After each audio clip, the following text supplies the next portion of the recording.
How do we explain the feeling when we know we've been somewhere before? Is this feeling coincidence, or is it possible we've lived past lives?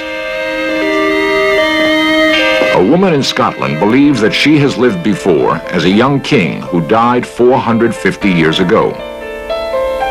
Two sisters killed in a car accident are believed by their father to have been reincarnated as twins in the same family. Okay, and what is the action?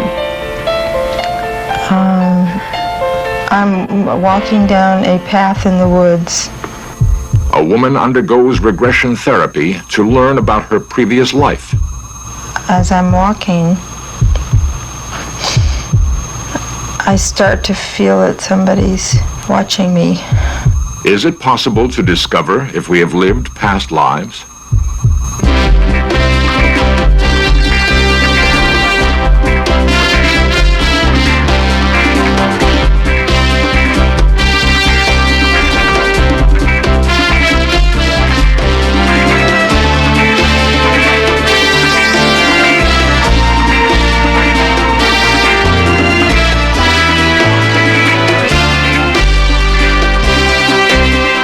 This series presents information based in part on theory and conjecture. The producer's purpose is to suggest some possible explanations, but not necessarily the only ones, to the mysteries we will examine.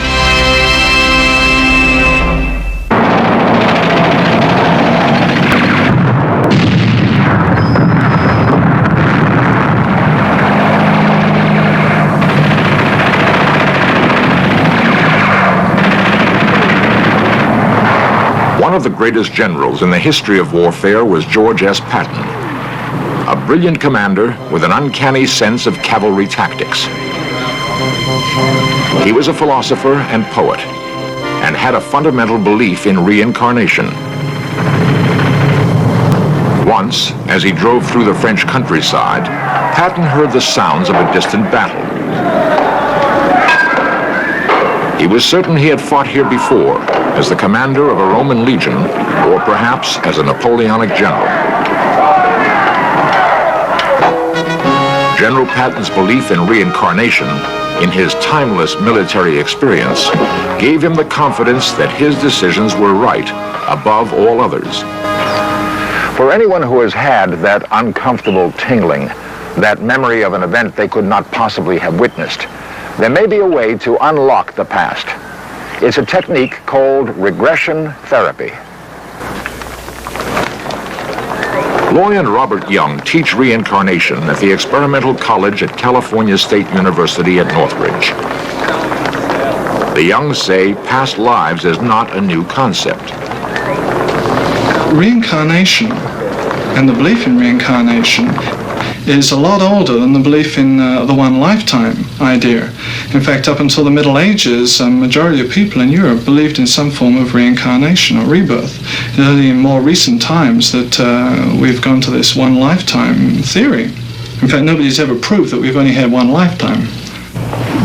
What I'd like to go over briefly is just the description of reincarnation and karma. In seminars, the Youngs discuss the principles of life and rebirth. Now, reincarnation just simply means that a person keeps coming back and coming back and coming back until they reach a stage of perfection. Classes are told that problems we experience in our present lives, such as emotional traumas, can be traced to a previous existence. The Youngs feel that if we discover our past lives, we can understand and thus solve our current problems.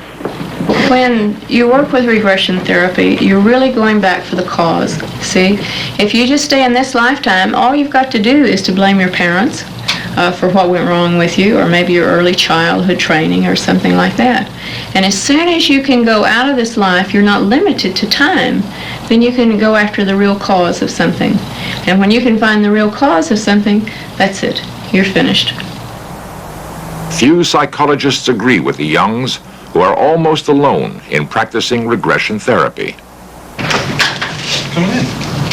Oh, hi. I'm Loy. Hello. How are you? That's my husband. Lucia Capacchione is a practicing psychologist and author who for many years tried unsuccessfully to understand why she felt fear in her relationships with men. do a brief interview. She came to the Youngs hoping she could benefit from regression therapy. Yourself comfortable. All right? Good. What I'd like to do first, really identify this problem that you're having with men. Could you tell me exactly what it is? Well, I've been through a series of relationships with men in which either I'm not getting what I want out of the relationship or the man isn't. It's very unsatisfying. Okay. Is there like sadness or is there fears? What could you identify it a little bit more closely? Well, at this point, I feel a lot of fear about it. Now, have you ever had like any reoccurring dream, anything connected with men, something that's happened over and over and over? Lucia has recently experienced nightmares, which could be symbolic of events from a past life. Could you tell me briefly about it? Well, in the dream, I'm asleep in bed, and I sense the presence of a stranger, a man outside who's trying to break into the house to harm me. Just close your eyes and relax your body. I don't want to give you the commands because I don't want you to go into a hypnotic trance in any way. The next phase begins with a series of sensory awareness exercises to completely relax Lucia's mind and body. And continue like that. These therapy sessions last for several hours. Now, if it is not in this life, then, if that's pretty sure nothing like that has ever happened, we need to focus out of this life now. Focus out of this life. Lucia says that the incident in her nightmare has never actually occurred in this lifetime. Therefore, Loy concludes that the cause of Lucia's fears could be hidden in a past life. Really use your intuition. This is the key moment in regression therapy. And there, right there. Okay. Loy must now guide Lucia back to a previous existence. Well, I'm in a woods in daytime. It's like early afternoon. I'm a young girl wearing a long white gown of some kind. It feels like a Greek gown, yeah. Well, I'm walking down a pathway, and I feel the leaves under my feet, and I can hear them crunching. All right, let's move to the crisis part, and let's find out what happened. Well, as I'm walking down this path, I'm alone. And I sense the presence of somebody behind me somewhere in the trees. There's somebody there. It feels like there's somebody watching me. And I'm really scared. I don't know what to do because I'm alone. And I don't know whether to scream or run or... Stay with it. Just stay.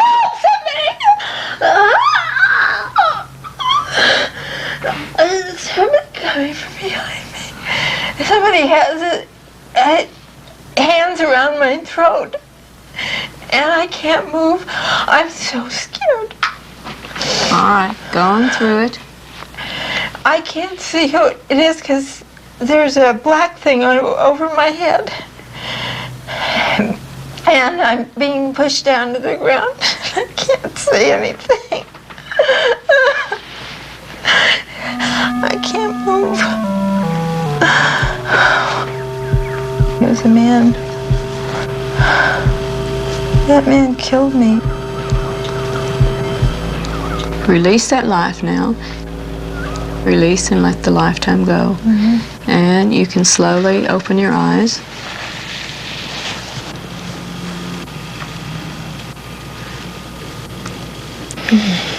There we go. And how do you feel now? Feel better. Yeah. See? See why it wouldn't unblock without going out of this life? Yeah, I've never experienced anything like that in this lifetime. A few weeks later, Lucia met a man and is now involved in a satisfying relationship. So from Lucia's point of view, regression therapy seems to be working. However, there are often conflicting views about reincarnation. In England, two daughters do not agree with their father's belief that they are the reincarnation of their two sisters who had been killed. Yet there are compelling reasons to support their father's opinion. Scarborough, England, May 5, 1957. Joanna Pollock, aged 11, and Jacqueline Pollock, aged 6, were walking to church when they were struck and killed by a speeding motorist.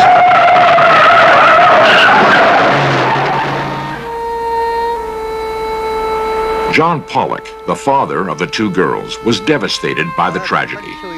Yet out of his profound grief and later events, he began to accept a bizarre theory. I have no belief at all that my daughters are here other than their mortal remains. My two daughters were reincarnated. John Pollock was convinced that, in fact, he never lost his two daughters. Following year, my wife became pregnant. In the August of that year, she went to a prenatal clinic and she was examined by the gynecologist, our own family doctor, and the midwife who was later present at the birth. She had asked if everything was all right. She was told yes. There was only one heartbeat, one set of limbs. On the 4th of October, a little girl was born. 10 minutes later, to everyone's amazement, the second girl was born. I was amazed to see that the younger girl had a scar which went right across the forehead and into the right eye. The younger daughter, who was killed, had the identical scar. As the twins grew older, Mr. Pollock reports that unusual incidents strengthened his belief that the twins were the reincarnation of his first two daughters. The twins immediately recognized old items of clothing that had belonged to their two sisters. One recreated incident underlines his theory. I found two dolls that had belonged to the two girls that had been killed, my younger daughters. The elder of the twins picked up a doll and said, "That is my Susan. I haven't seen her for a very long time." The younger of the twins went and picked up the other doll and she said, "That's my Mary, and I haven't seen her for a very long time." These twins had never seen these dolls in their life. They had belonged to their two sisters who had been killed. My wife and I brought the twins to Hexham, to an area well known to the two girls who had died. We brought them in proximity of the church and school. Coming along here, where there's a 4-foot-high wall, they were below the height of this wall. They couldn't see what was behind. As we approached, they turned around and said, "There's the school round here, where we used to go, and there is the playground behind it." They could not possibly see this from where they were, and you cannot see the playground in any shape or form from here because it lies behind the school. We proceeded on,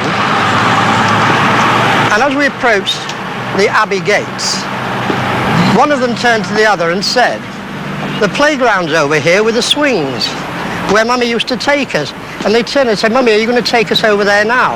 You can't see the playground because it lies below that incline. It's impossible to see it from the road. Today, the twins work in the family bookstore. It has been more than 21 years since their two sisters were killed. Do they agree with their father's belief in reincarnation? No, not at all, no. Nothing, no different. Sometimes I feel like I'm somebody else, not myself. I don't think of my sisters either, really. So, I mean, I've got no doubt that we haven't been reincarnated to come back as our sisters. From a series of unusual events, however, John Pollock has fashioned his own unshakable theory of reincarnation. That my two daughters, who had been killed, had been reincarnated, they'd been given back. They'd been reborn to us. Outstanding evidence to me, which I looked for, I wanted perhaps, I don't know. But it was given to me, and I accepted it as such, as proof. For many of us, the memory of a past life exists only as fragmented images appearing in our dreams.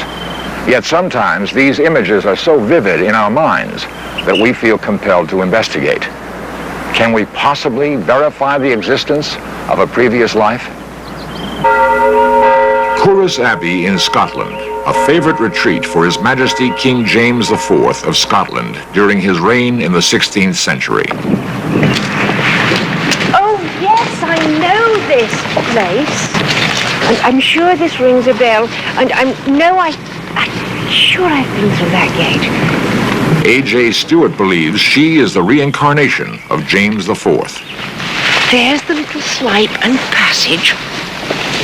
In Search of cameras were present when she arrived for her first visit to Corus.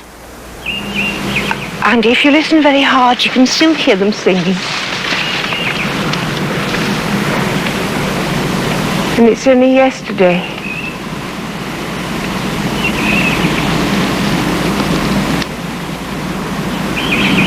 Well, to me, it's only yesterday. James IV was born in 1488 and was crowned king at the age of 15. His prosperous reign ended tragically when he was slain on the battlefield of Flodden in 1513. The trail of her memories led us into the town of Corus itself. Had she been here before? And there's the market square. Horses look much better. But always it was like this, of houses piled on top of each other.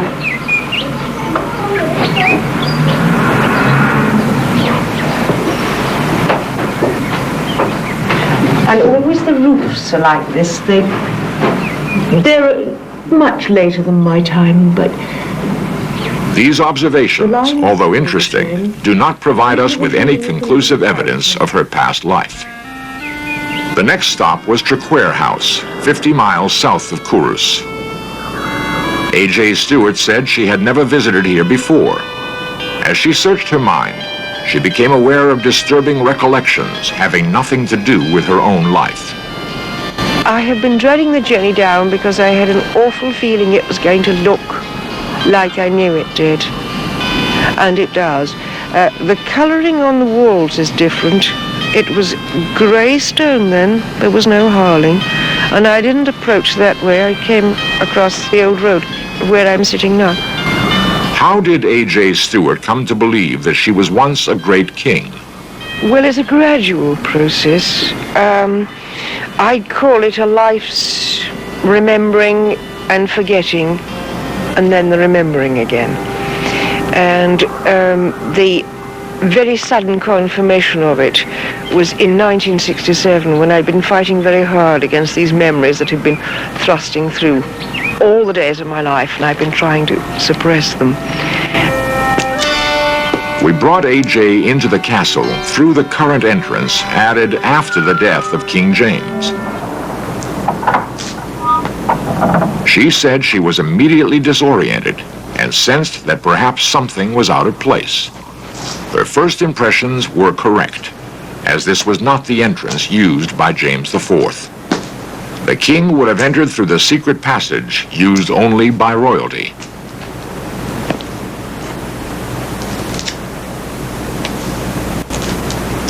We first brought A.J. into the room where the king is said to have slept.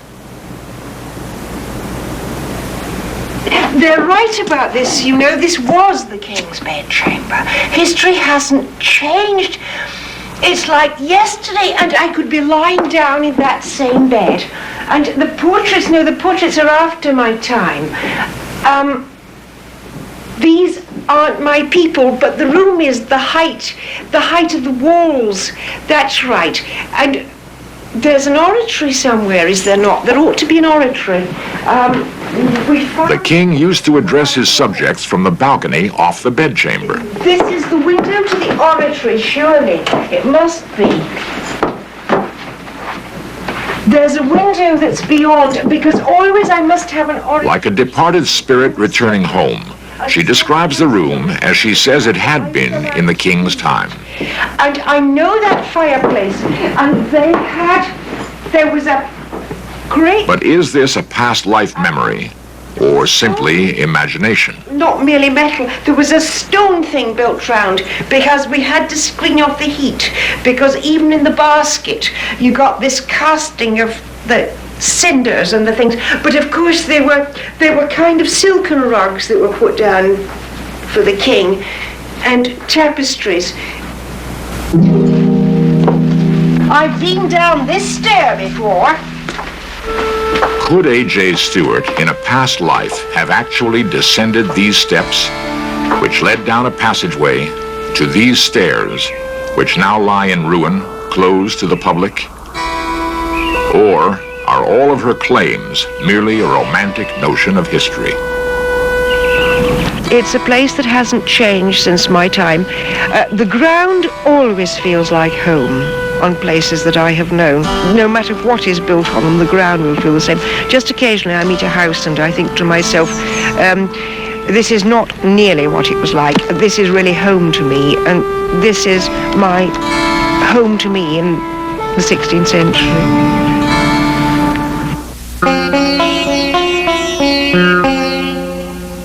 Throughout much of the Eastern world, there exists the belief that all human spirits continue beyond physical death as part of the endless cycle of life. This concept is foreign to most Western minds. Like the Pollock twins, many of us do not accept such beliefs. But for others, such as Lucia Capacchione and A.J. Stewart, the possibility of past lives is beyond question.